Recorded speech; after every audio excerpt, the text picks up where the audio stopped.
બાજુ સૌરાષ્ટ્ર કચ્છ એટલે અલગ વિસ્તાર, અલગ રાજ્ય. 5-6 પ્રદેશોમાંથી એકઠો કરીને બનાવવામાં આવેલો પ્રદેશ એટલે ગુજરાત રાજ્ય. અને ગુજરાત રાજ્યમાં આજે કોઈ ક્ષત્રિય સમાજ ગરાસિયા રાજપૂત તરીકે ઓળખાય છે, કોઈ કાઠી રાજપૂત તરીકે ઓળખાય છે, કોઈ કારડિયા તરીકે, કોઈ નાળોદા તરીકે, કોઈ જાગીરદાર તરીકે, અને ગુજરાતમાં સૌથી વધારે બહુમતી ધરાવતો ક્ષત્રિય ઠાકોર પણ ઓબીસીમાં આવે છે. પણ ક્ષત્રિયના બેનર હેઠળ આખા ગુજરાતનો ક્ષત્રિય સમાજ આ એકઠો થયો છે. અને આ વિવિધ પ્રદેશોમાંથી બનેલો આ ગુજરાત પ્રદેશ, એની અંદર ક્ષત્રિય સમાજની એકતા અને અખંડિતતાનું સ્થાપન કરી રહ્યા છે. મંચક મહાનુભાવ વડીલો બધાના ચરણોમાં વંદન. પણ બધાએ પ્રદેશો કરતા ગુજરાતની પરિસ્થિતિ અલગ છે. એના ઘણા બધા કારણો છે. પણ ગુજરાતની અંદર ક્ષત્રિય એકતા, એ એકતાના સમીકરણથી ગુજરાતમાં ડંકાની ચોટ ઉપર 26 માંથી 14 લોકસભાના એમપી, 182 વિધાનસભાના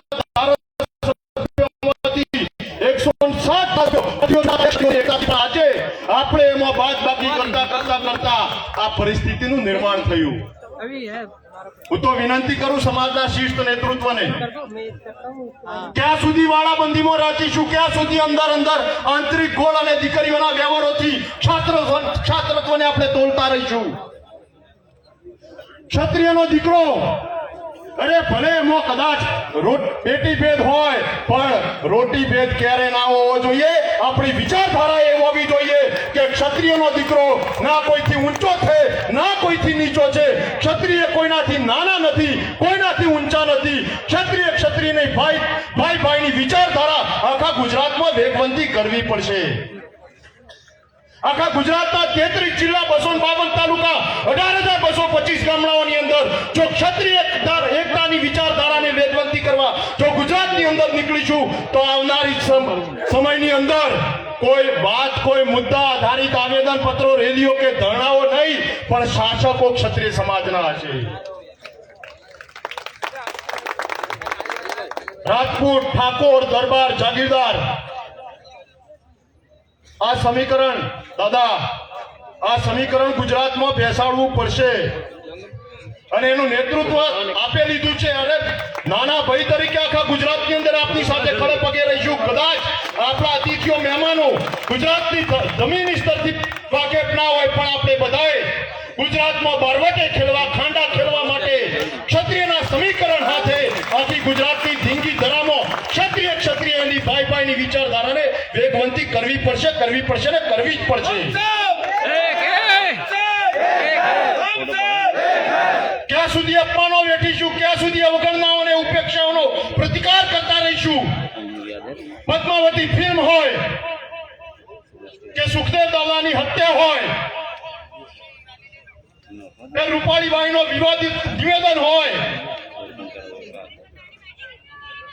કે શેખાવત દાદાની પાઘડી ઉછાળવાની ઘટના હોય, આ બધા કુઠારા ગાતો આપણી અસ્મિતા, એકતા અને અખંડિતતા, આપણી આન બાન અને શાન પર વારંવાર થતા રહેશે જો આપણે ક્ષત્રિયની વાત લઈ અને આખા ગુજરાતના ક્ષત્રિય સમાજને એકતાને તાંતણે બાંધવાની વિચારધારાને જાગૃત નહીં કરીએ તો.